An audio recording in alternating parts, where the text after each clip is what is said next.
Good evening, everyone. Can we please stand for the Pledge of Allegiance?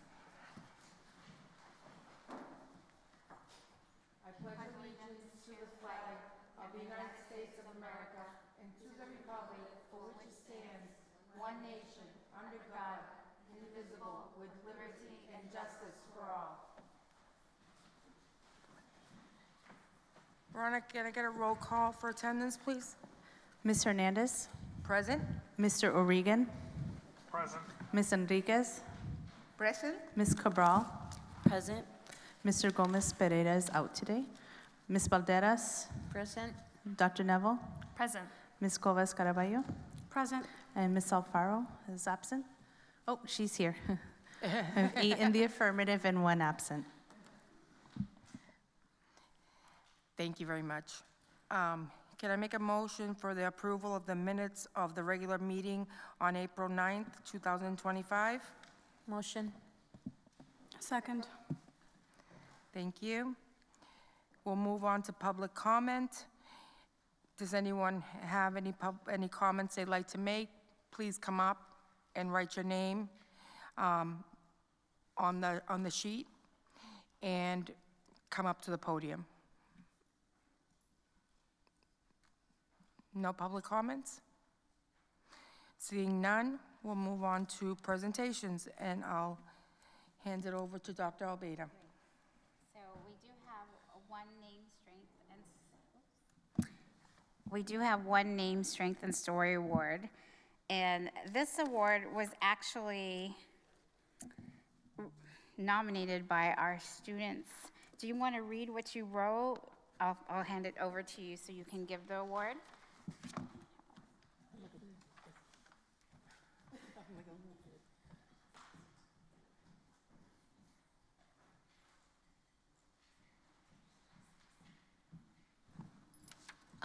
So I sent this email to Dr. Albeida, and I wrote, I heartwarmingly recommend Ms. Salima for the Name Strength Story Award. As my AP Calc teacher during my junior year, she was not only an exceptional educator with an outstanding AP passing rate of 84%, but also a deeply supportive and caring mentor. She consistently went above and beyond and connected with students on a personal level. I especially appreciate the moments we shared during lunch where we would both bond over our mutual love for hiking. Ms. Lima's strength as a teacher comes not only from her academic excellence, but from the genuine relationship she builds with her students.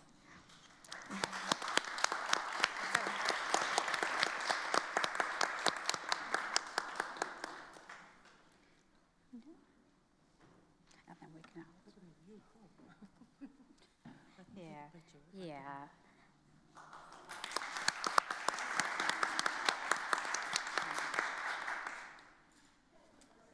Take a picture with Check, the yeah, two of with the them kids, first, yeah, and and then we'll go on. yeah.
So I believe that there's no greater honor than being recognized by your students. So This is very true. thank you.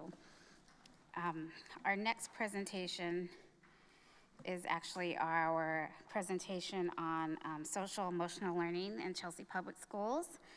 And just to frame it a little bit for everyone, we're doing a series on school safety and security. And the reason why we're sharing out about social emotional supports is because we know that many of our students will need to feel safe in schools, and part of that is knowing our students, as we say in Chelsea, by name, strength, and story. And it's also reaching out to our students who are struggling with some social emotional issues, and all of us do, and need the support. So we have a myriad of social emotional options for our students, ways for them to plug in. And I'm very proud of this work that we've been doing over the last several years, especially during the pandemic. And during the pandemic, we, as a team, became very concerned about the mental health of our students. And with our Student Opportunity Act dollars and our SR funds, we invested heavily into mental health, SEL. And so I'm going to turn it over to our amazing Chief of Staff, Dr. Erin Jennings, and our Director of Student Supports, Ms. Brenda Pena. This is an all-star team. I couldn't be prouder of the team that we have leading this work. So just going to go ahead and let them have the floor.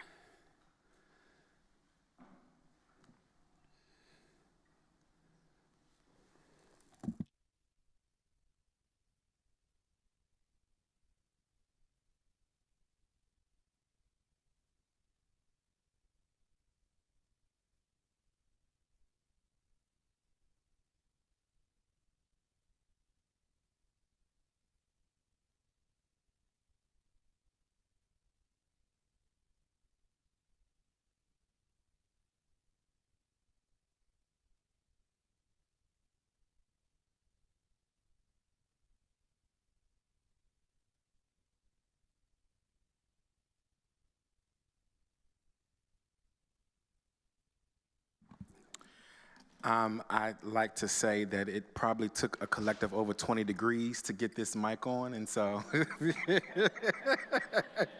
at least we're well educated. My name is Dr. Jennings. What a joy and honor it is to present before you all on this evening.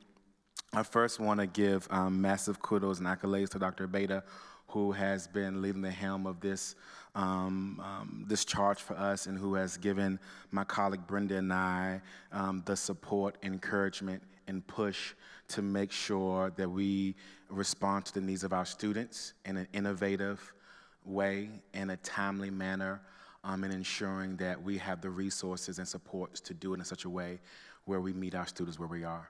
And so on that note, I'm happy to be a part of this presentation, to present to you all. Just a quick frame up. This will be a high-level presentation. We're going to stay in the rafters or be on the balcony in this presentation. For those of you that have the school committee members, have the presentation in front of you, you can see on slides 5, 6, 7, 8, 9, 10, moving forward, there's a lot of information on the slides.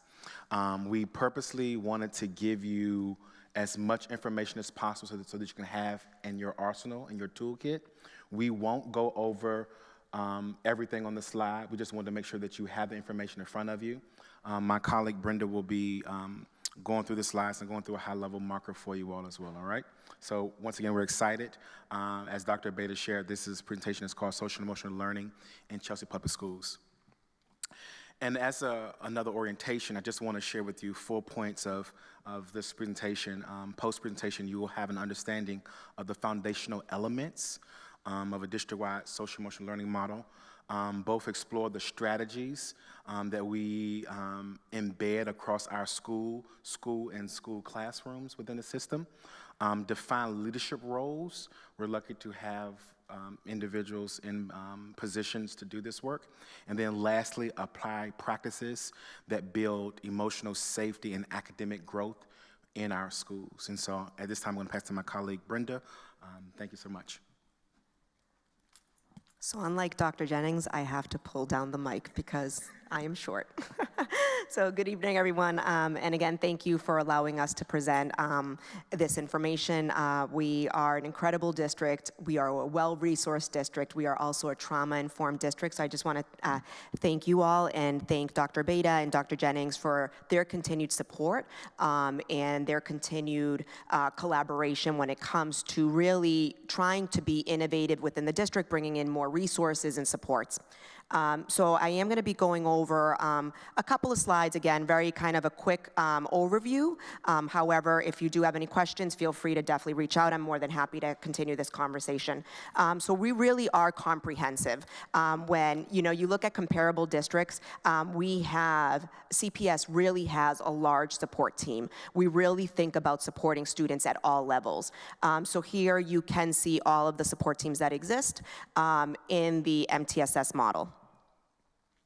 In terms of our staffing and numbers, since 2019 to 2025, we've continued to increase our support staffs within our buildings. School counseling staff, we have 19 counselors in total, and we've recently introduced 4 within the elementary level and continue to expand. And within our social work department, we've had 21 social workers across the district, and then within the last 2 years, have implemented 2 IEP-related social workers to support students with grid-related services.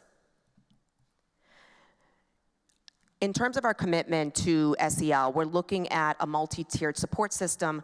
So just to kind of give you a breakdown of what that looks like. Our tier 1 is our universal supports. That is accessible to 100% of all of our learners. Our tier 2 is our targeted interventions that usually will reach 15 to 20% of our students. And then our tier 3 are more individualized crisis interventions, more connecting with outside providers when they need those resources and supports. So we really are all encompassed. And one of the things that I can't stress enough is that we have very strong community partnerships to allow us to continue to collaborate and provide resources and supports. And also part of our tier 1 universal supports, I am going to mention Maida. She participated recently. We had the opportunity and the pleasure to present to families about the MTSS process, about social emotional learning, and how to collaborate and how to be thought partners when supporting your children at home. So looking at our tier 1 universal supports, this exists across pre-K through 12. So really looking at our Panorama SEL surveys, our Trails curriculum is used pre-K through 12 as well. And really our Alongside app, we've had the opportunity to introduce the Alongside app. It is a mental health AI app that allows for journaling, allows students, there's journal prompts, there's videos, there's the opportunity to interact and engage, and really for students to self-regulate. And I can tell you it's been going very well. We are in year 3 with Alongside, and 89% of our students are using it actively. And they've participated in the last 3 years in over 25,000 activities. And looking at our tier 2 supports, here it's targeted SEL interventions, family support initiatives such as the presentation that I presented with our families, and really continuing to utilize support groups and curriculum. So one of the things that we do grades 3 to 12 is our RCADS, which is our annual screener, and that is something that we facilitate every October, grades 3 to 12, and it is our anxiety and depression screener. That allows us to identify students at need. Sometimes there's students that we might not necessarily be able to immediately identify, and this allows us to do so. We're also, in comparison to comparable districts, we've been doing this for 5 years, and some of the districts, this is kind of year 1 and year 2 for them, so we are definitely ahead of the curve in terms of providing those supports. And then looking at our tier 3 intense individualized, so again, trauma-enforced cognitive behavioral therapy that does happen with our social workers, our crisis interventions if we have to connect with our outside crisis providers, and we also have our telehealth-related services through Cartwheel Care. So we're able to connect our families and our students with telehealth therapy after school if they need it. And one of the things that I'm extremely excited about that just came out as a press release is our new partnership with Pariva Health and the Lego Foundation, and they will be supporting our neurodivergent students, not only students that fall under special education, it supports all of our students. And what's really exciting about that is that they develop play kits. It is play therapy, so they specialize depending on the need of the student. They will customize their kits to allow them to provide that support, and it's also a push-in model where we're able to use within the classrooms as well. And now I'm going to briefly go over our SEL district framework. So here, you know, it really for us is really marrying the two, right? I think traditionally and historically, there's been curriculum and instruction and then social emotional learning. And one of the things that we're doing really well in Chelsea with our teams is we are embedding curriculum and instruction with the social emotional needs and making it part of the day-to-day curriculum. So I have the honor and the pleasure to work with Matt Messina, who is one of our curriculum coordinators as well, and we work closely together in supporting our teams. So just to give you a little bit of a brief overview of what our district model looks like. So we are the SEL coordinators at the district level, and then we continuously have 11 SEL leads, 1 per school, and then we also have school-based teams. So what's really great about that is that we also have the opportunity to hire 4 additional members within the school setting to comprise of a team of 5 to do individualized planning within their schools.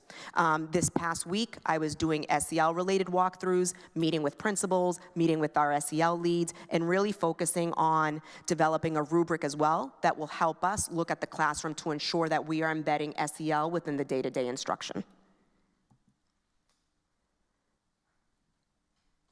And, you know, just focusing on some of, you know, in terms of the overall work we want to do, it's really embedding SEL in daily practice, using common language across the classrooms. We want this to be part of our culture. We want everyone to be able to identify and making sure that we're doing peer-to-peer coaching and that we're doing these walkthroughs and that we're having these conversations and that we're building the capacity of our team to be able to do this work in collaboration. And that was very kind of a quick, brief overview. I could probably talk about this for hours, as Aaron knows, and he said keep it short and brief. So I'm taking his directive. But if you have any questions, definitely we are open to questions. I just want to say thank you so much for the presentation. I think we really need this, especially when I went to the Chelsea High School. For me, it was amazing to hear that, I mean, I'm not alone because I'm going through with my son, and hearing talking about your daughter is kind of like connecting me to the same thing. So I'm really, thank you so much, because that helped a lot.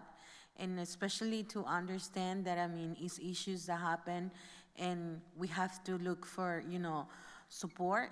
And this, what you're doing right now, it's really like amazing, because it's really helping parents and students too. Thank you so much. Thank you.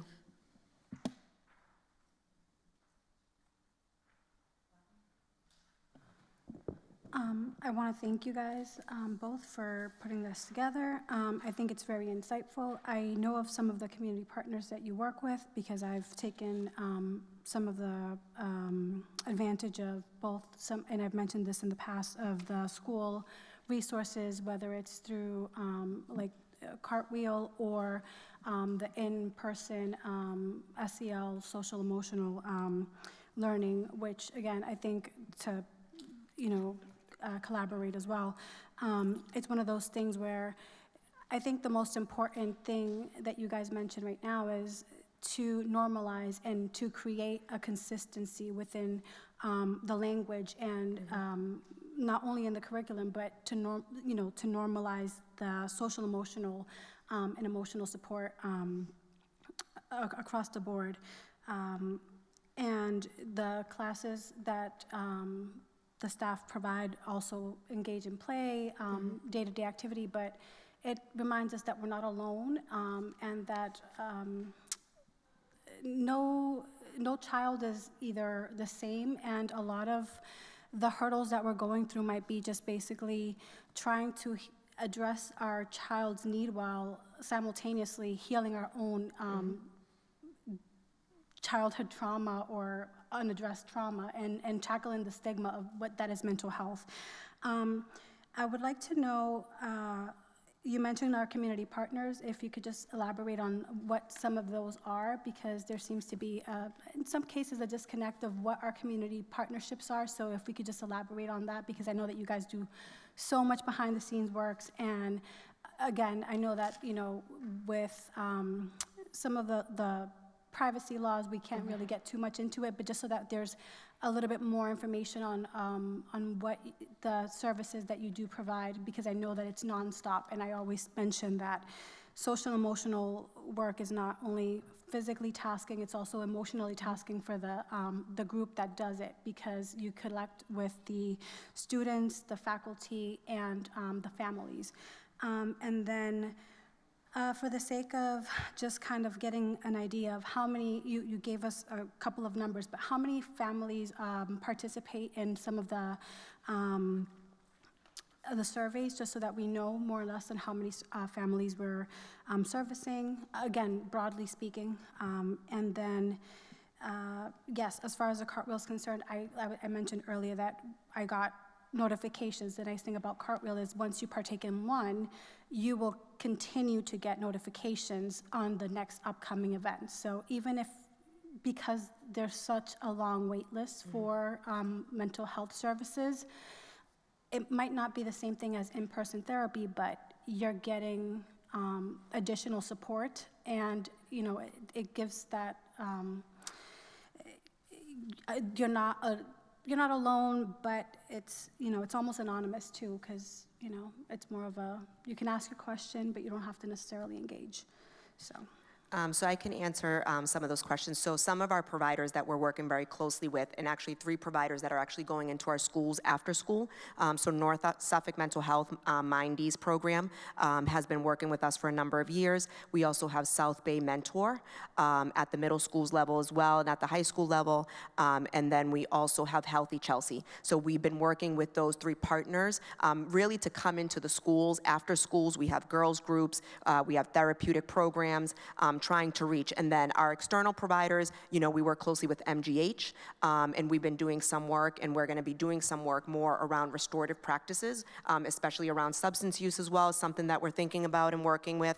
Harbor Cove, we did healthy relationships recently. So really trying to make sure that we are extending and utilizing, we have a wealth of resources here within the city, so really trying to make sure that we're leveraging their expertise so that they can help. We know we can't do it all, so we got to leverage our partners. And I don't know, what was the other question you asked about the parents?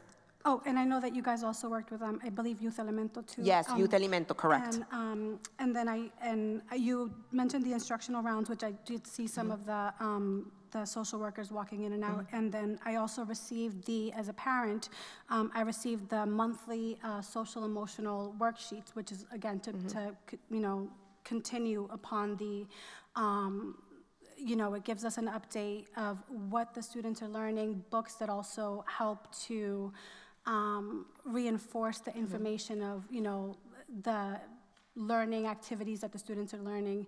And as far as the language in the classrooms, my son will come home and he'll just, randomly do his breathing, and that has nothing to do with social, emotional but it's just, yeah. So thank you for all of that information, and to, reinforce that, the calm corners and all of the healthy spaces that, are helping our students regulate, because it does help so that the curriculum could take place. And other than that is more or less like how many families we are servicing, and that's what we're doing inside and then directly after school, not counting, like, I know that you guys also set up the mental health fair that has been taken. Yes, I was going to mention that. Yeah. So it's May 29th from 3 to 5 at the middle school complex. You are all invited, and I will definitely have Dr. Beta and Dr. Jennings share that information with all of you. I know Maida and I are talking about having a family table as well for families to be able to participate, and we really want to increase the family engagement. And then one of the things that we're doing that we want to offer families, I'm partnering with the family liaisons, so we're going to do, we're trying to do it whether it's once a month. We haven't figured out how often we're going to do it, but we want to do something for our families as well in terms of mental health, whether it's a walking club, whether it's something that we can engage together. So that's something that I'm doing with the family liaisons. And I was just going to chime in with the cartwheel care that you had mentioned, and it's on here. What we have found is that our students sometimes are very shy in asking for help, but this is something they can do privately in the privacy of their own home. And so there's that stigma, if you will, is there. It's so private that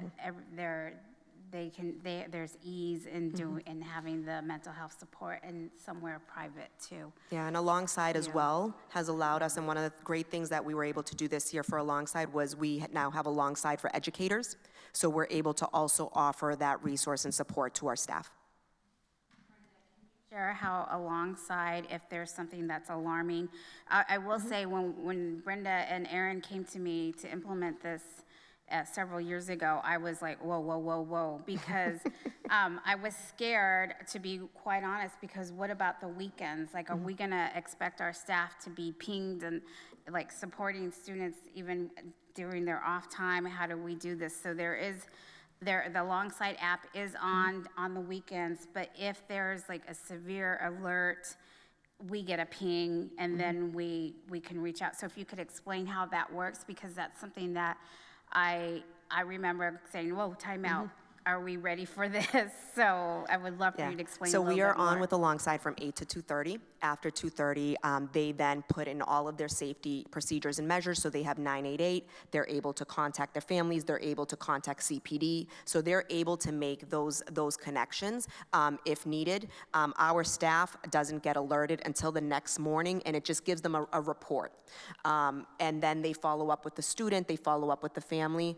I think one of the things that Alongside has allowed us to do and to do well is to really, we're capturing those students that are, like you said, Dr. Abeda, the kids that don't maybe feel that they're able to speak out and speak up, and they're able to connect through the app, and really it coaches them, you know, and it's really great to see. I can see the dashboard, Dr. Abeda can see the dashboard, Dr. Jennings, and it's really amazing to see the amount of journaling that the students are doing and the goal setting. It's huge. And then when they reach a goal, it gives them an award, right? So it's part of their kind of daily routine. And I'll give an example. At the Hooks, they're using it as part of their journaling activities in the morning. So students are able to come in and they do their journal prompts. This year, we had a huge number of students at Chelsea High School use it. We are a little bit over 1,000 students are using it at the high school. That was not the case last year. So really seeing this kind of students are now becoming familiar with the platform and becoming more comfortable. It is confidential, with the exception if there is a major crisis or safety alert, then we are in.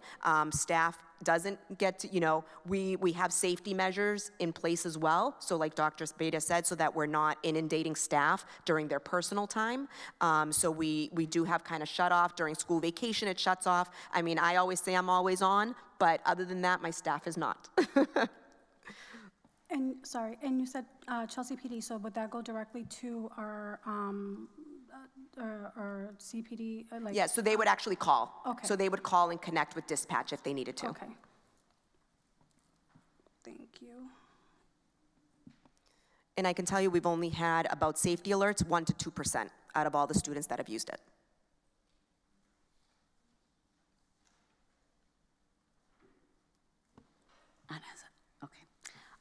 Brenda, thank you so much for this presentation. I think the feeling or the word after hearing this presentation is robust. We have a lot of robust resources within our district, and I'm curious to hear if you can give us a pulse check from your experience doing walkthroughs and being on the ground. Where are you seeing the greatest needs in our district as it relates to social emotional learning? I would say, one of the things that we are continuously working on is really building the capacity of our teams to do kind of that universal tier 1, right? I think there is, if folks feel they're not equipped to do the work or like mental health, kind of destigmatizing that level and really trying to know that we are a trauma-informed district, but that we can have these conversations, that we can use common language. So I would say, that's the work that we're doing right now on the ground, is really doing peer-to-peer observations, right? Where we have other peers looking at exemplars and modeling the language. So that's a lot of the work that we're doing right now within our tier 1 practices. Thank you so much, appreciate you. Thank you.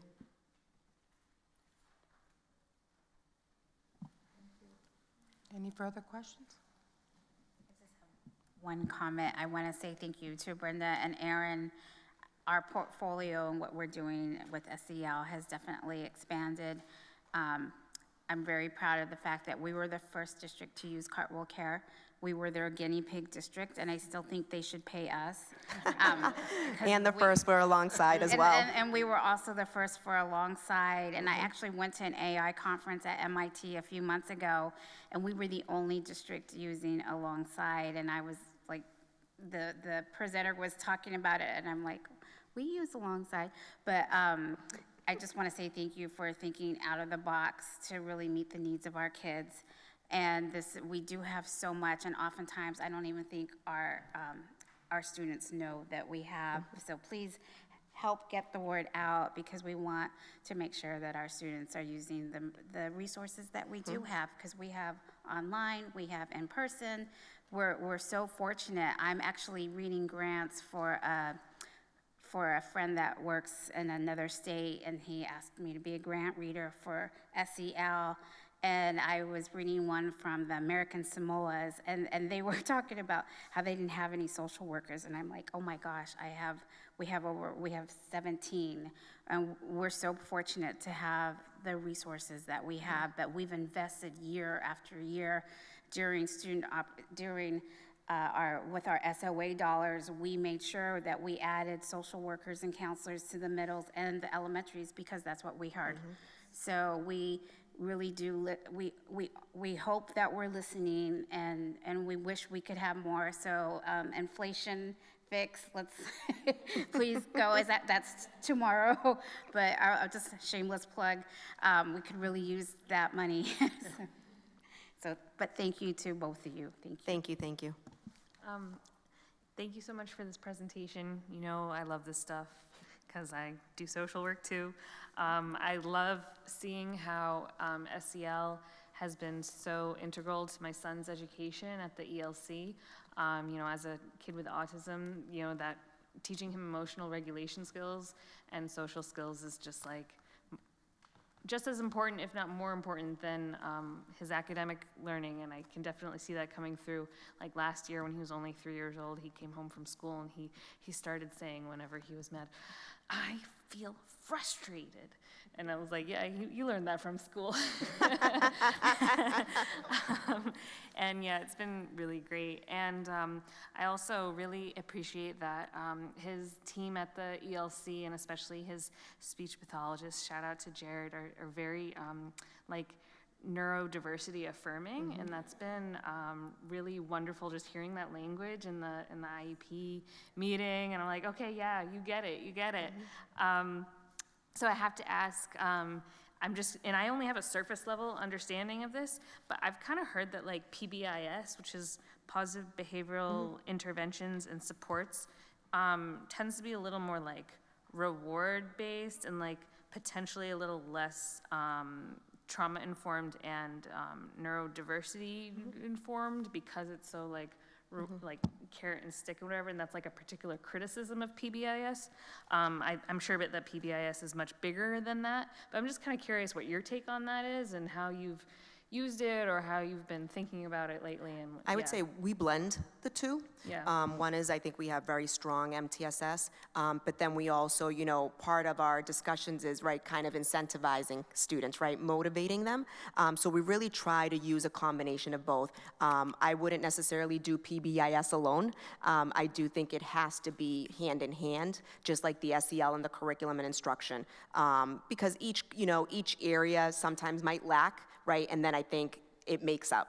But I would say, you know, that's something that we do, you know, at our elementary level. That was something that we were actually talking about, was trying to continue to increase the level of incentives so that students feel motivated if they're demonstrating a particular, you know, characteristic, or if there's a particular value and they're demonstrating it. How are we rewarding students for that level of modeling? So that's part of the PBIS. And then our MTSS is really related to our interventions and supports that exist. Okay, yeah, thank you. I think my very surface level understanding of PBIS, which mostly comes from Instagram posts or whatever, is like it's a very oh, you're gonna move your clip from the green zone to the red Yeah. zone when you're being bad or whatever. Like, got it.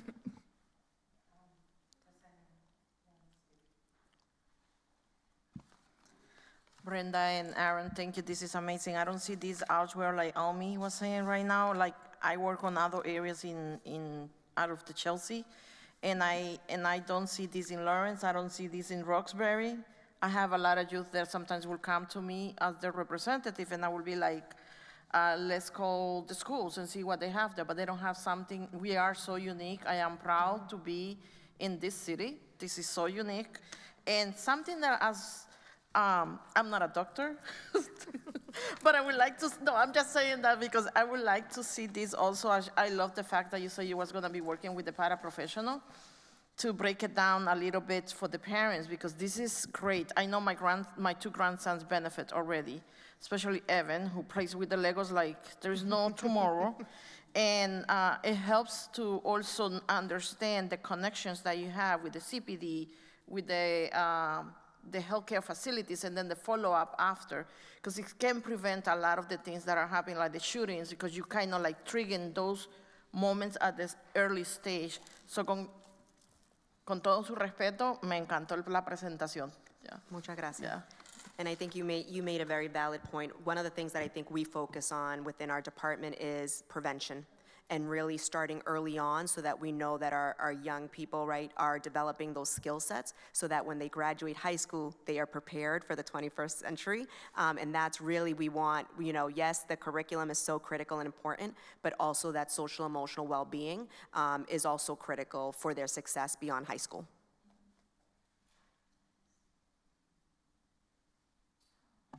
And I was just going to mention that when Sarah was asking about the reward chart, like, you know, one of my kids has a 504, and, you know, even within my 504 meeting, one thing that we ended up doing was, you know, to reinforce the behavior both at home and at school. It was, you know, very empowering to be able to have, okay, this is what we're doing at school, this is what you could do at home, so that he feels supported. And I think, you know, again, it speaks volumes when you have a team that's not only helping the student at the school, but you feel that the wraparound care goes all the way back at home. Because if you know, we kept on saying this today, it takes a village.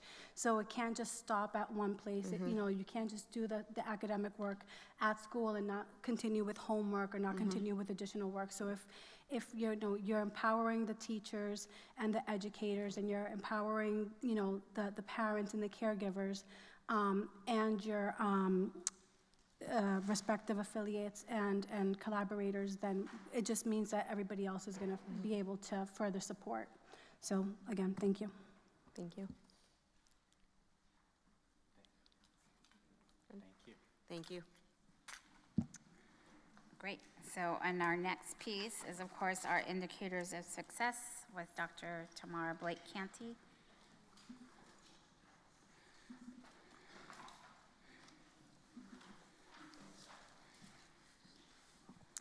Hi, good evening. Our indicators of success, as you know, are tied directly to our district strategic plan. Tonight, indicators that I will be sharing out all connect with rigor and culturally responsive teaching and learning, our priority number 2. I will be sharing out daily attendance, high school dropout rate, and our mobility. For high school dropout rate, as you know, high attendance equals success for all of our students. When our students are consistently attending class, they have more access to their learning, their discussions are deeper and more engaged, and they're also building relationships with their peers and with the lovely teachers who teach them daily. For grade band 1 through 8, there is a high attendance rate in the 90th percentile or more. For grades 9 through 12, it's in the 80th percentile on average. For our pre-K and kindergarten groups, they're also in the 90th percentile for the month of April.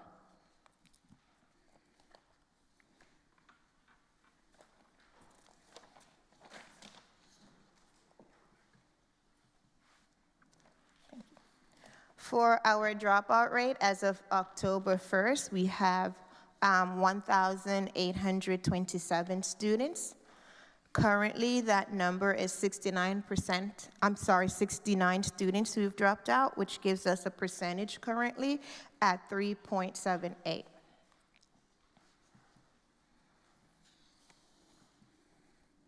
Our last indicator, our mobility rate. For the month of April, for the ELC, we had 3 students in, 7 students out. At the elementary level, we had 12 students in, 11 students out. At the middle school grade band, we have 8 students in, 9 students out. At the high school, we have 8 students in, 4 students out. And overall, as a district, we are even, 31 students in, 31 students out.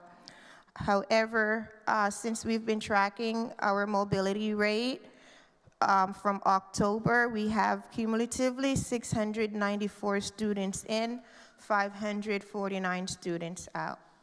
Thank you. Thank you, Dr. Blake Canty.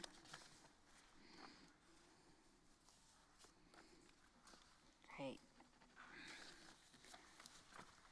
Okay. Then the next is our personnel update. Or else, I always do this. Student rep update. I'm going to get this right. Good evening, Madam Chairwoman Hernandez, Superintendent Dr. Abeda, and to the rest of the school committee members. I'm going to start off by talking about the Acceleration Academy. They just finished the last one of the year, and students within the academy were able to build bridges, study about environmental science, and so much more. Students through grades 1 and 12 experience enriching STEM instructions during the school vacation, and they went on field trips and were able to work on their student showcase. Good evening, Madam Chairwoman Hernandez, Superintendent Dr. Abeda, and the rest of the school committee members. AP testing has already begun for Chelsea High School. Today we had 2 AP tests, AP English Literature, Language and Literature, and AP Computer Science. A, right? Tomorrow we'll be having AP Statistics, and on Friday, AP US History. AP tests are being held at the Blue Gym at the high school, and many students are taking them, so they get the opportunity to get college credit while in high school if they get a 3 or above, which they can then submit in their college applications to colleges.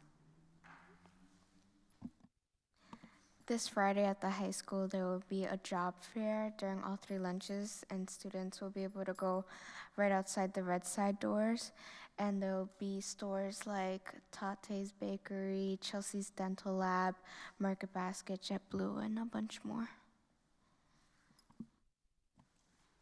For events, we had the Youth Rise Festival last Saturday, May 3rd.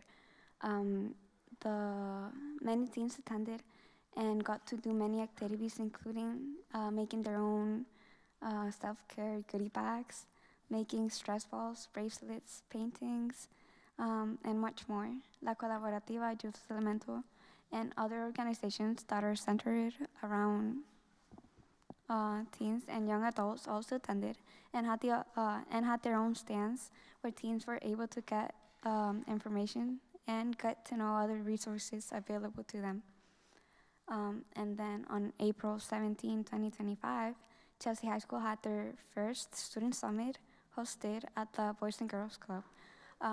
Hopefully it's not their last, right? A total of 120 students participated, with 22 student facilitators, 10 breakout rooms, 3 of which were in Spanish. Yay! The themes discussed included instructions in class, belonging, student safety, and student empowerment. Students were very thrilled with having the opportunity to have their voices heard. And after it ended, we also got the opportunity to take, what's it called? Photos? Yeah, that. It was very nice. I liked it. I got to take photos with my teacher, Ms. Romero, and my friends. And I felt personally, because I went, it was a very nice opportunity to make the students know that their voices matter and that teachers and staff and administrators are willing to hear their voices to make a change, for a better change in the future. In addition to listening sessions, the city manager will be having a listening session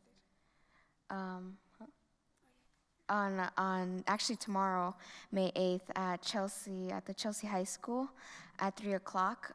Chelsea students are able to attend, and they can ask him any questions that they have about the community or any visions they have. Students are invited to share whatever ideas or concerns, and possibly even talk about building a bright future for the next generation of Chelsea students. Within this, they can talk about activities for youth around Chelsea, sports, city events, also just like open spaces within Chelsea. And they will be providing pizza and drinks for students who attend. There's also going to be a blood drive, which Alana Taylor, a senior, worked with MDH to organize for students and staff on May 9th. Students are able to donate blood if they're 16 and older, and the drive will be from 8:30 a.m. to 2 p.m. By donating blood, students and staff are saving lives and helping people in need. And in sports, spring sports have been coming along very well for many students as they are enjoying the lovely spring weather, which not this week because it's been raining a lot. And it was still nice, but it was too rainy. And today there were 3 games for baseball, softball, and boys volleyball. So hopefully it went well to them. Regarding senior updates, our prom is actually in 10 days now, which is really exciting. We're really excited for the whole setup, and it's going to be in Danversport again, so it's a really nice waterfront venue. And we're definitely excited to end off our senior year with such a nice place and area to celebrate this special moment. Including weekends, seniors have 16 days left, and that was last school day being May 23rd for seniors, and Senior Sunset will also be on May 23rd. And lastly, just to shout out Teacher Appreciation Week and just appreciate our teachers and Chelsea staff who have taken, round of applause. It's important to appreciate these adults who have put so much of their time and effort towards basically raising like children and growing, like literally forming us into the adults that we're gonna be leaving the high school. And it's definitely, in my opinion, one of the hardest jobs to ever have, is to be a teacher and to really understand how to work with each student and individualize each one. And definitely thanks to every teacher, even not even in Chelsea, but around.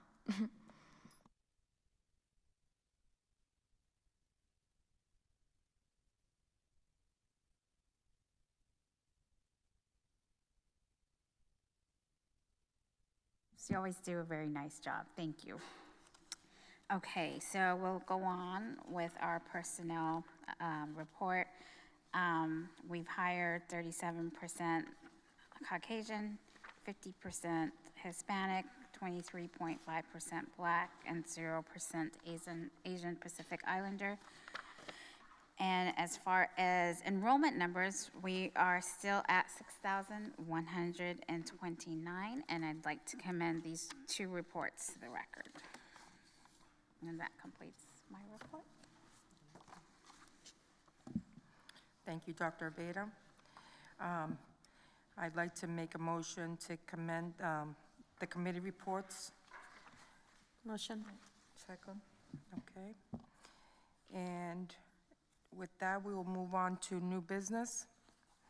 And our first item is consideration and action to approve a budget transfer of $50,000 to move funds from extended learning contracted services to the Chelsea High School unclassified line for fiscal year 2024 to 2025.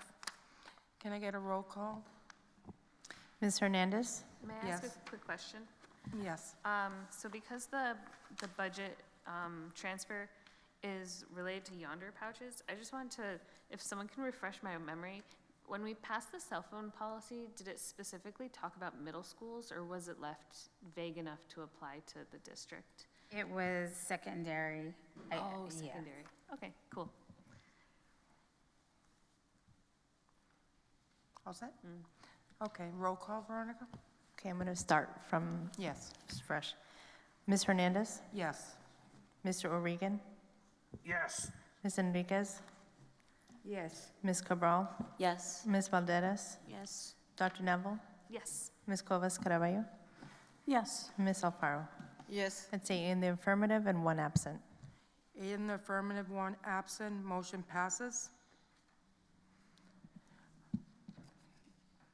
Okay. This was our only item. I wasn't expecting that when I turned the page.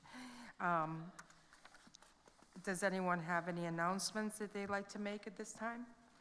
Yes, I Dr. have Neville. an announcement, very exciting announcement, that next week is the Chelsea Research Festival.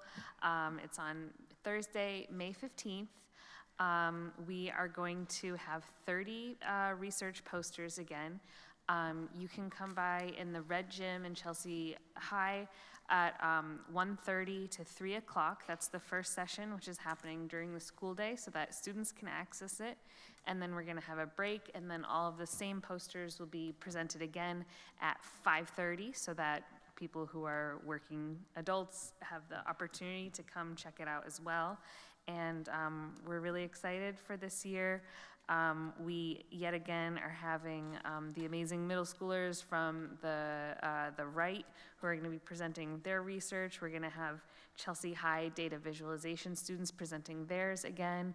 We again have youth from La Colaborativa and youth from ECO, as well as researchers from Northeastern, MGH, Beth Israel, and other research institutions. So it's going to be really great.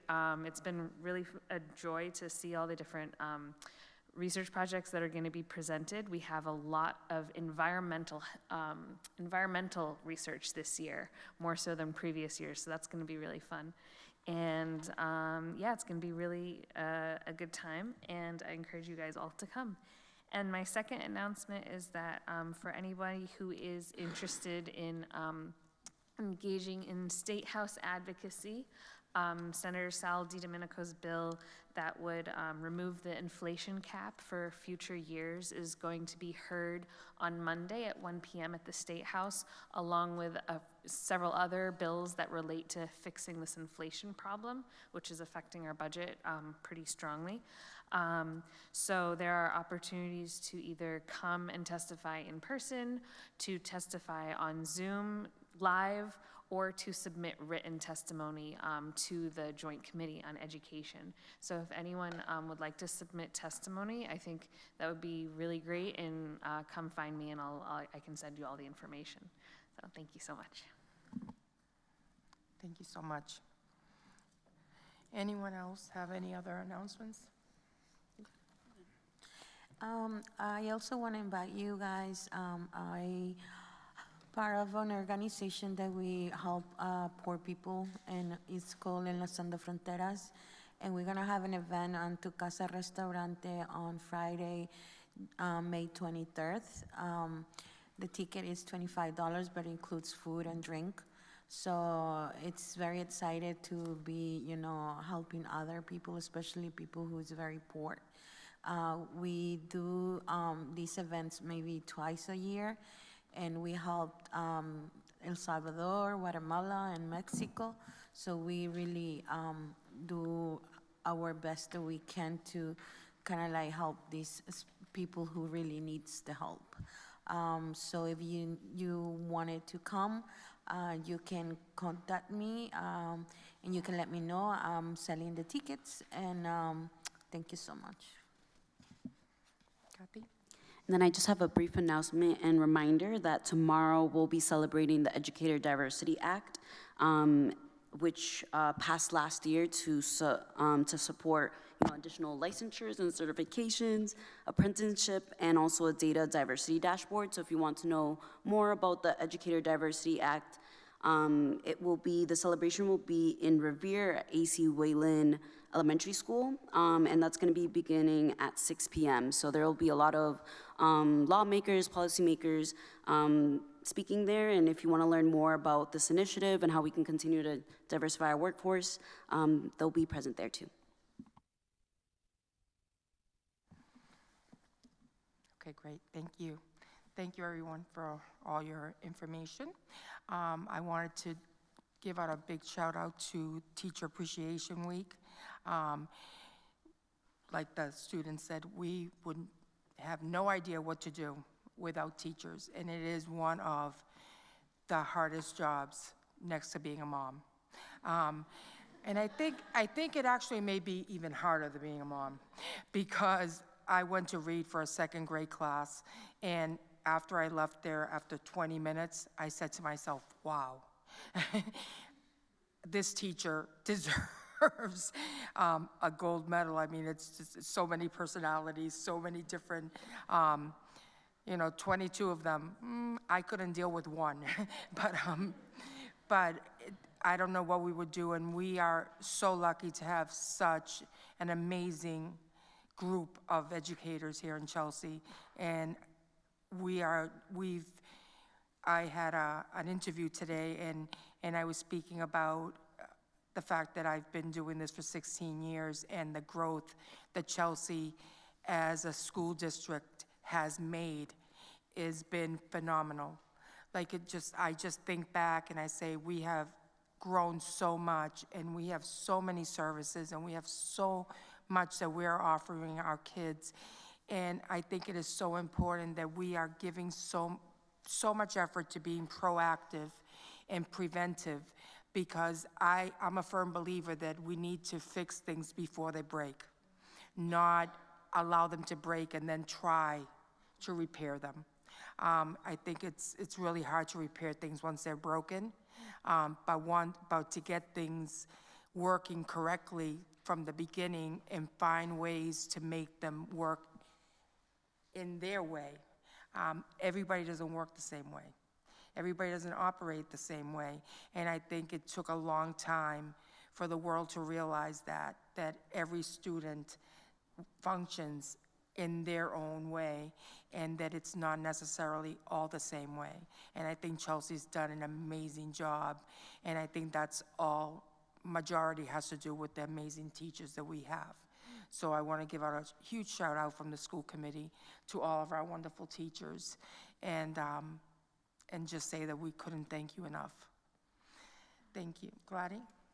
Sorry, you said services, and I just remembered, you guys mentioned prom, and the Chamber of Commerce did the prom promise along with the police department, and if I'm not mistaken, they still have dresses. So just as a reminder, if there's anyone that still needs a dress, if I'm not mistaken, I believe you just have to call the Chamber of Commerce and potentially schedule an appointment to be able to either schedule like a fitting. So if you guys could, either morning announcements or something along those lines, pass it along as well. And I'm sure that they'll be happy to help. That's all. Lucia? I would like to ask you to call for a moment of silence, and on behalf of the cable, our director, Yes. Rishi Petra's Ricky's mother. mom. Yes, I'd like to call for a moment of silence for Ricky's mother, who was laid to rest. And and Yolanda also. If we could just take a moment and ask for their resting in peace.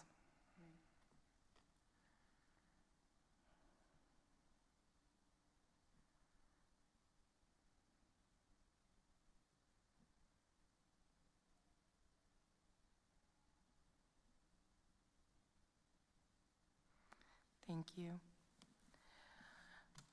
Thank you so much, everyone. Very excited to get ready for graduation. My favorite time of year is graduation, award ceremonies, all this. This is my favorite time of year. I actually was gonna have knee replacement and postponed it because I decided I couldn't miss all this stuff. Believe it or not, this is, I just said I can't, this is my favorite time of year and I can't miss out on all this stuff that comes at this time. So I can't wait to see everyone. Thank you very much and see you all soon. Motion to adjourn? Oh, yeah, and the most important part, sorry, motion to adjourn. Motion. A second.